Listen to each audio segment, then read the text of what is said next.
Simba cartoon কে কে দেখেছো বলো তো? না না, দ্য লায়ন কিং মুভিটার কথা বলছি না।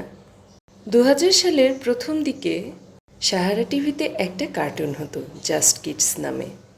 সেখানে বিভিন্ন ধরনের কার্টুন দেখানো হতো, তার মধ্যে সিম্বা কার্টুনটাও দেখানো হতো, যেটা দেখার জন্য অধীর আগ্রহে বসে থাকতাম। আজ চলো সিম্বার প্রিয় বন্ধু বাকশটকে আঁকি।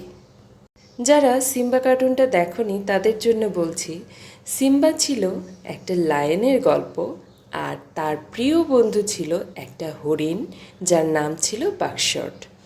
আজকে আইপ্যাডের মাধ্যমে আমরা বাকশটকে আঁকি চলো। সে সময় কার্টুনগুলো 2D ইফেক্টের হলেও এতটা মজার ছিল, আমরা কিছুতেই টিভির সামনে থেকে সরতাম না। আজকে বাকশটকে আঁকতে আঁকতে সেই পুরনো ছোটবেলার দিনগুলোর কথা মনে পড়ে গেল। স্কুল থেকে ফেরার তাড়াতাড়ি এসে হাত মুখ ধুয়ে টিভির সামনে বসে পড়তাম সিম্বা দেখার জন্য। আইপ্যাডের মাধ্যমে একটু চেষ্টা করলে কিন্তু যে কেউ যে কোনো ক্যারেক্টার ডিজাইন করতে পারে। একটু মনোযোগ দিয়ে দেখলেই যে কোনো ক্যারেক্টার তোমরাও করতে পারবা।